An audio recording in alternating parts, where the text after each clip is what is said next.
Government 2305, Introduction to Federal Government, Professor Seymour. Week 3 lecture, Federalism and Nationalism. In this chapter, you will learn what federalism is, explore the strengths of federal and state governments, examine how federalism works and how it has evolved, and review the contemporary challenges of federalism. And explore American nationalism and the conflicts that surround it. After completing the activities in this lesson, you'll be able to identify the factors behind the formation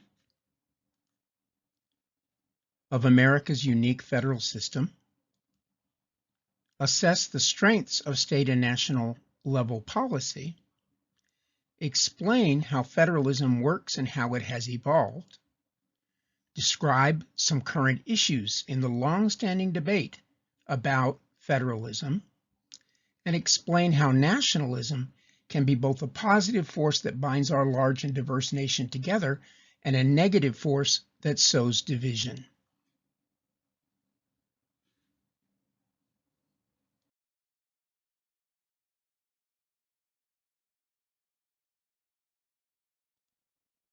Roughly 11 million undocumented people in the United States, and that's 1 out of every 30 American citizens. More than 500 American cities and 7 states representing over 72 million people have declared themselves sanctuary or safe haven cities. Mostly, undocumented citizens live in constant fear that they could be detained and deported at any minute. And police don't ask about their legal status, at least that's been the past, during routine encounters. But in states like Arizona and many other states in the South and the Southwest, undocumented individuals are finding these laws are changing. And they've relied on vital services and protections like police, hospitals, schools, and so forth, and they're finding that they can't do that because they feel threatened by these new laws. These laws in Arizona and other states call for mandatory detainment and referral to federal authorities of possibly undocumented individuals upon suspicion that they have encountered an undocumented individual, and they have been upheld in court.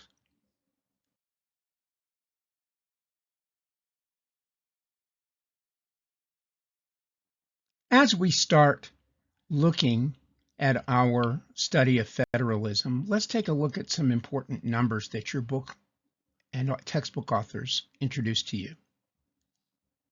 1 is the number of national governments, 0.00001% of all government.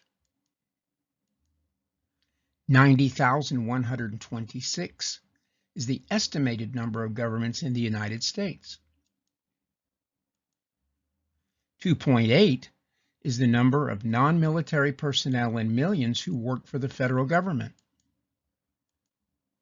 3,031 is the number of parish or county governments, 3.5% of all government in America. 87,044 is the number of town or city governments, 96.6% of all government.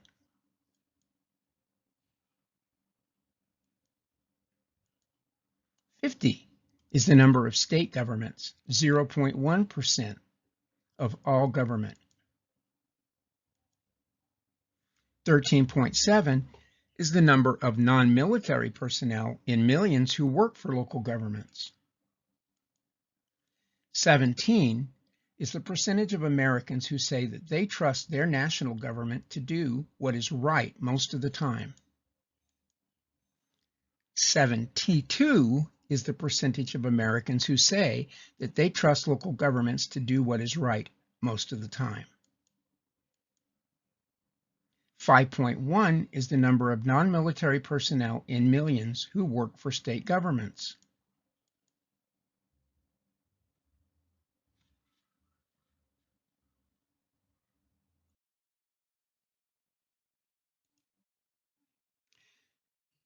The first form of government that your textbook looks at is unitary government. In a unitary government, national polity is governed as a single unit, with the central government exercising all or most of the political authority. And this was most nations in the 1780s. The national government was there to make policy for the nation, and the local government was an administrative extension of the national government. So this was a highly centralized form of national authority. It had none, weak, or very dependent government subunits, and less people participated in the process, especially in colonial America, because everything was done in London, and of course we're 3,000 miles away. A confederation is a group of independent states or nations that yield some of their powers to a national government, although each state retains a degree of sovereign authority. And that's the key. States are going to retain authority. Most power goes to the states or to the provinces and the local governments.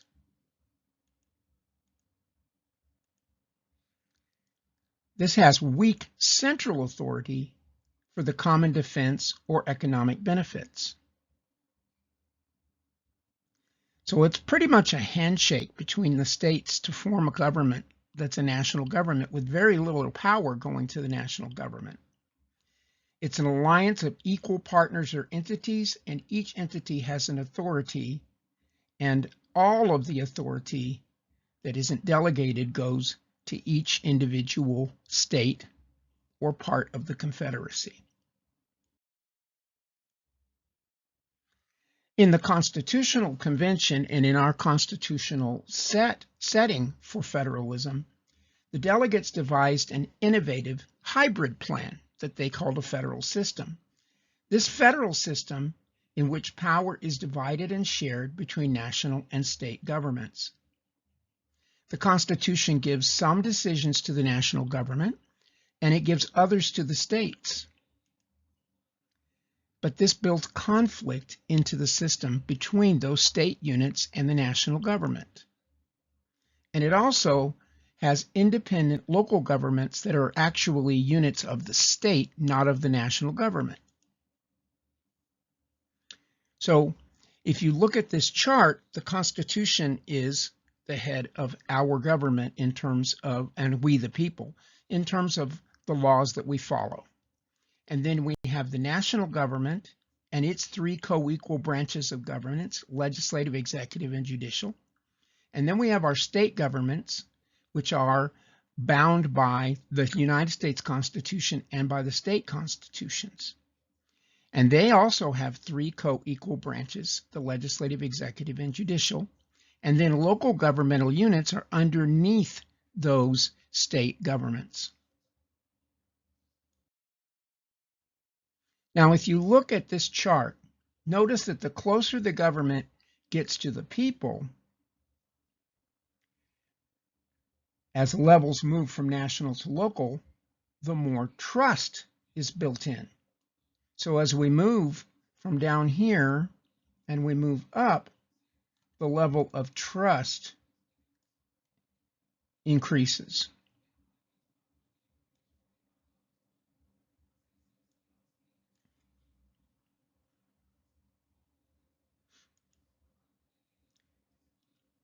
This is one reason that the idea of a confederation made sense at first, because state and local governments are closer to the people. So the idea was, let's give those state and local governments as much authority as we can.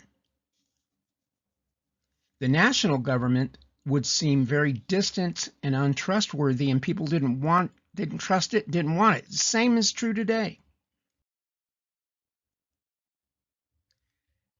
Who holds government authority? This is the most important issue in federalism. Who decides what? There are advantages to a state-level policy because the states are more responsive to citizens' needs and desires. The argument is that states become what they call laboratories of democracy. The states offer more protection for individual rights, in theory, but there's no consistency between the states. And federalism fosters political innovation.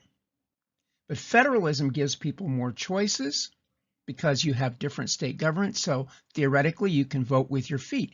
But if you don't like the laws of the state of Texas right now, and you don't have a lot of money, voting with your feet can become a problem. And that becomes the downfall of this.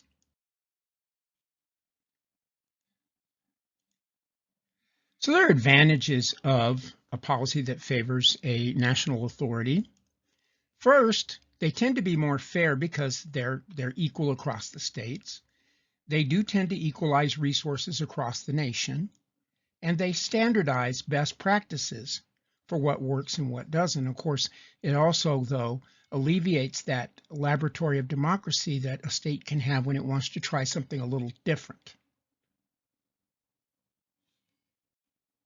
2, we see individual income tax rates by state, and you're going to see some states like Texas that have nothing in them. Then you're going to see a state like California, one like New York, Vermont. These states have really, Washington, D.C., these states have really, really, really high tax rates. So, for instance, there's big differences between $100 that you earn in North Dakota, where you're going to pay $3 on that, versus in California, where more than $13 goes to the state treasury. 7 states that are colored in gray on the map levy no income taxes at all. 2 others tax only dividends and interest income. And here's the tough question. Can Americans really pick up and move, though, to a state that reflects their own values? We call this voting with your feet.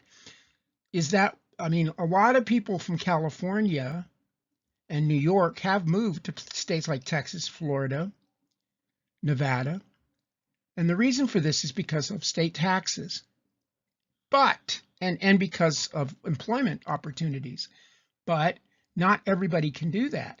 And it tends to be that those who have more money are able to be more mobile in terms of moving from state to state for something like this than others. So the question becomes, is that fair?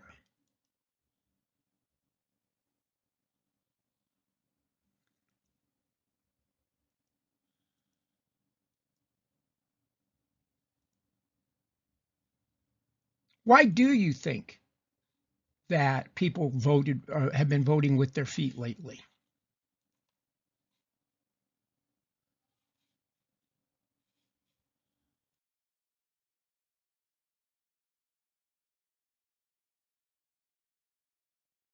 Now, it's very important to understand that under federalism, the Constitution is what unifies this nation and sets the ground rules. Without a Constitution, federalism is a very difficult proposition, that sharing of power. The Constitution grants national authority. There are 19 powers that are vested in the national government, and these are called the delegated powers. The Commerce Clause empowers Congress to regulate commerce.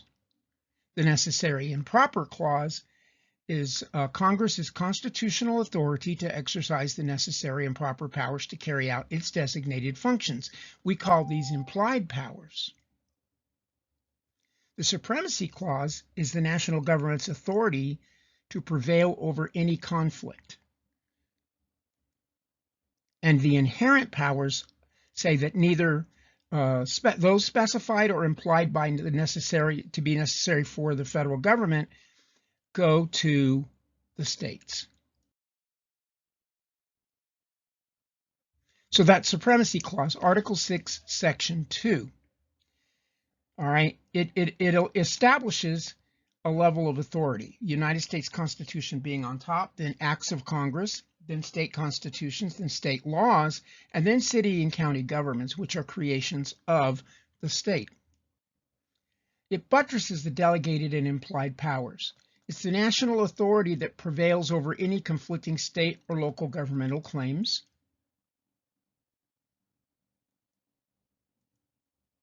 And in the inherent powers, These are powers that are not specified or implied by the Constitution, but are necessary for the President or Congress to fulfill their duties.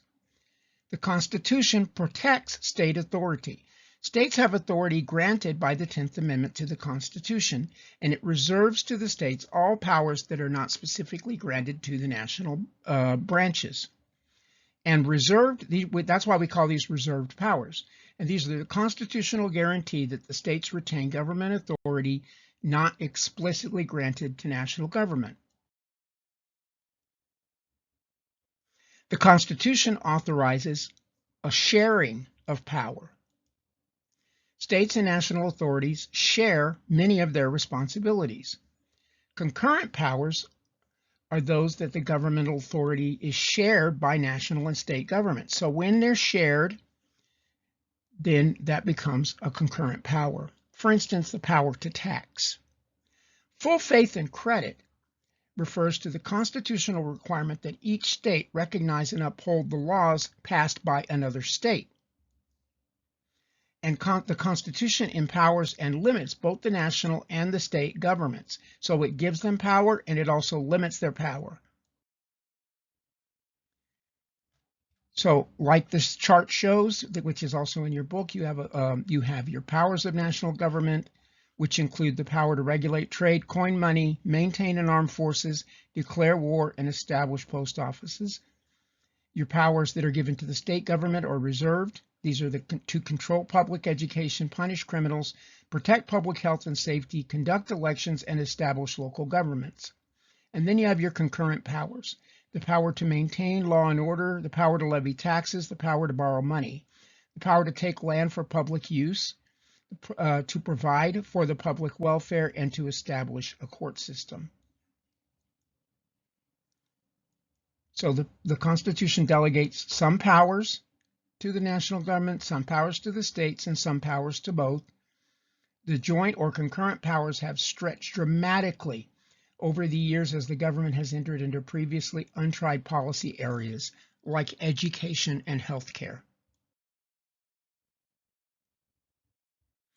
There are different kinds of federalism.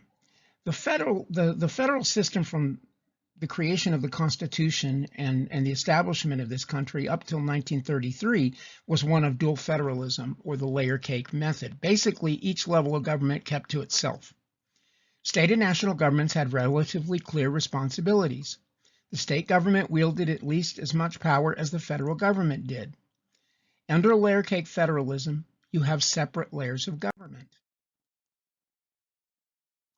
Now, the national government is in charge of three major areas: international relations, international improvements, and the regulation of relations and commerce between and among the states.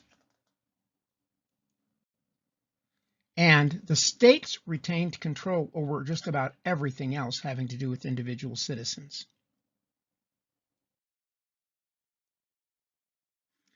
From 1933 to 1981, you had something called cooperative federalism, or the marble cake, where the chocolate is mixed in with the vanilla. It mingles government authority with the functions and overlaps those functions across national and state governments. President Roosevelt and large Democratic majorities in Congress strengthened the national government's role with regard to federalism. Active federal government's involvement was the key, and it blurred the lines of authority. Under the marble cake model, different governments' functions swirl together and you have to cooperate. Federal funds are granted to the states through grants and aid with specific instructions about how the money can be spent. Now, contested federalism is the model that we had from 1981 till pretty much now. And your book describes it as the super swirl cake federalism.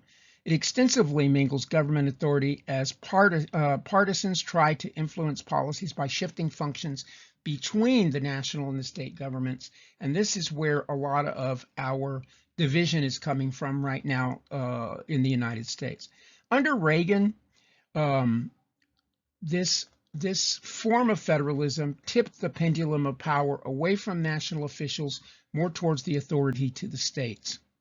That shifting from the federal government to the states is called devolution. We're going to talk about that in a minute.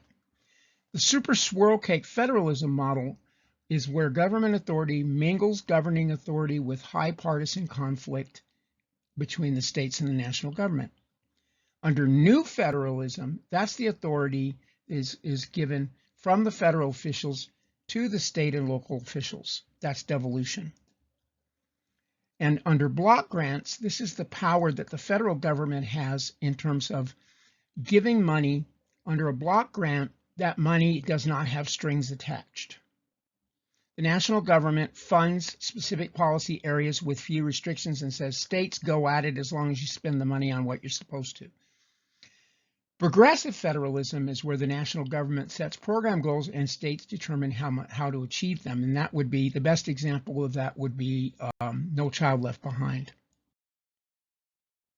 So here are your three models: layer cake, marble cake, and super swirl cake.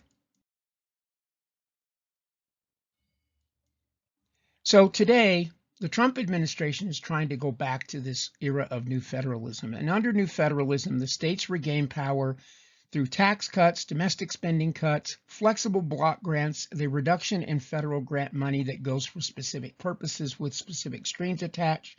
Government, according to Ronald Reagan, government is not the solution to our problems. Government is the problem. There are fewer federal dollars that are spent and fewer federal regulations. But that process of devolution, taking things from the federal government authority and responsibility and moving them over to the states, has its drawbacks as well. And the drawback a lot of times is unfunded mandates. Unfunded mandates are when you want something to be done, but you don't give the money to do it. So the legislature says this has to be done and doesn't give the money to do it. And it's an obligation that's imposed on a state or local government official by federal legislation without sufficiently funding or support to cover the costs. So reducing the federal government, devolution, is that transfer of authority from the national to the state or local government levels. And preemption is when the courts step in and invalidate a United States state law that conflicts with federal law. So we're going to talk more about that when we get to the courts. And in the courts, the courts are supposed to draw the line in a dispute as to who the winner, who the loser is going to be. And these disputes about drawing a line where national power ends and states' authority begins have been decided by the courts. They have favored national prerogatives in the early republic, and then they moved towards favoring state and private corporations, especially in the past 30 years, 40 years. Your book gives you several court decisions in Table 3.2. I'm not going to go over those, but I am going to go over some important court decisions that came down this year, this June and July, or June. So the FBI versus Fasaga upheld the use of anti-terrorism surveillance against Muslims in Southern California, saying that the power of the courts was misapplied by federal law, and it gave power back to the federal government and particularly to the FBI. Under Egbert versus Bull of 2022, it grants almost absolute immunity to immigration and customs enforcement officers with regard to federal lawsuits related to their normal and legal duties. In other words, if you are mishandled by a ICE official as an immigrant, you can't sue that ICE official. And that has to do with the whole dispute over separating families and especially putting children in cages a few years ago under Trump.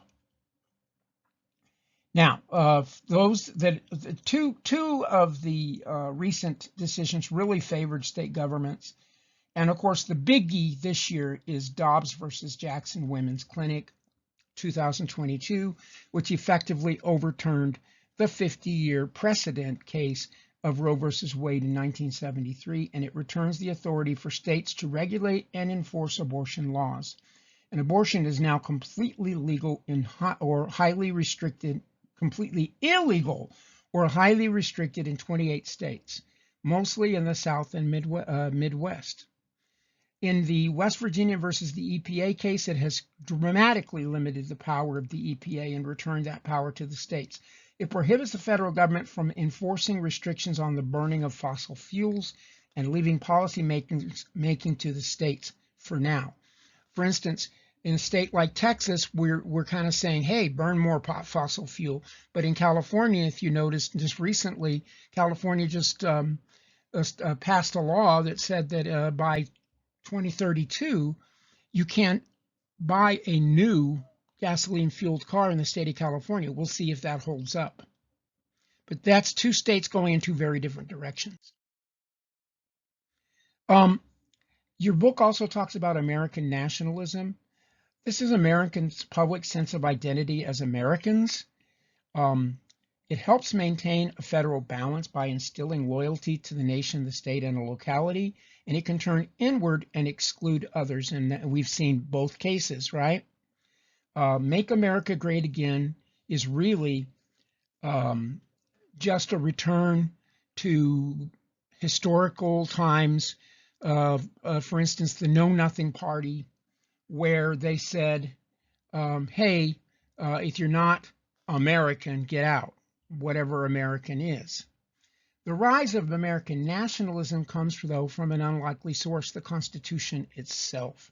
And your book makes several arguments about that I want you to make sure you read about. It's a double-edged sword. There's a strong sense of national identity that fosters mutual support and loyalty for us as Americans. But there's also most enthusiastic nationalists are those that most likely will draw strict boundaries about who counts as an American. And these are people who are, for policy purposes, religious purposes, cultural purposes, language purposes, trying to exclude others. And remember also that nationalism preys on America's weak national governmental system. Remember that Ronald Reagan also, the key to all this, said, man is not free unless government is limited.